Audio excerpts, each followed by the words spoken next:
Welcome to The Explainer. Today, we're diving into a sermon with a really provocative idea. The pressure isn't something you should run from, but is actually a divine tool. We're going to break down its theology of being spiritually hardened, why it demands total commitment, and the power behind one single central doctrine. So, the entire teaching we're looking at today hinges on this one really dramatic idea from Prophet David Uche. It frames pressure not as some random, unfortunate thing, but as a defining moment, a fork in the road that forces you to show who you really are. Okay, so if this intense pressure is coming for you, how do you possibly get ready for it? Well, the sermon's first big answer is this: you've got to be all in, 100%, no holding back.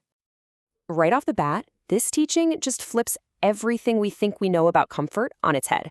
Being at ease, that's not a good thing here. Nope. It's actually presented as a spiritual danger zone, a serious warning against getting too comfortable. And this right here really gets to the heart of the logic. If you're comfortable, you're stuck. The argument is simple. If you're not moving forward with some serious intensity, you're basically not moving at all. Complacency isn't just taking a break. It's the very thing that causes spiritual decay.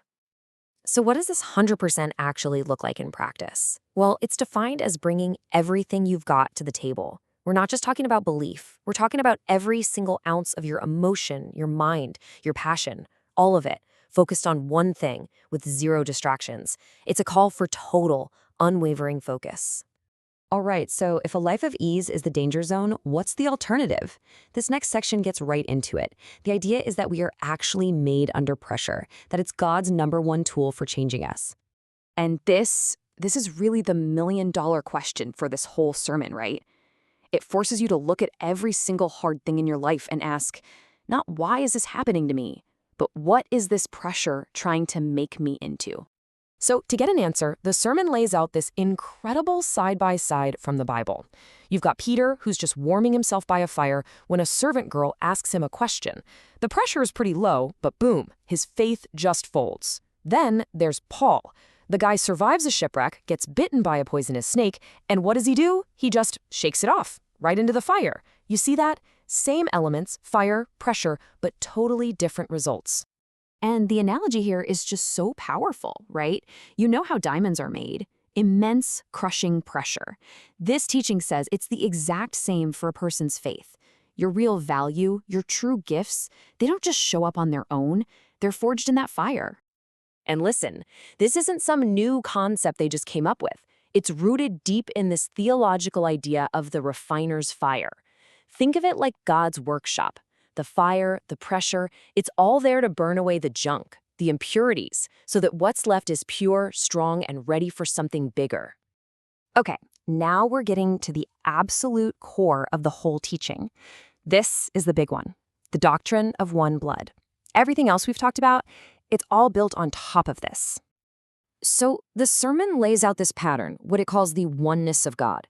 And the logic goes something like this. Look at the big moments in the Bible. Sin enters the world through one man, Adam. Humanity is saved on one boat, Noah's Ark. So if that's the pattern, it makes sense that salvation would also come from one single, specific source. And here's where that whole oneness idea really hits home. The teaching draws this super sharp line in the sand. On one side, you have the Old Testament sacrifices, animals, bulls, goats, which are framed as just a reminder of sin, something you had to do over and over again. But on the other side, you have the one blood of Jesus, which is presented as the final, permanent fix, a one-and-done deal for eternal redemption. And this leads to a pretty intense conclusion. The crucial point here is that this path is exclusive. It's not just a way, it's presented as the way.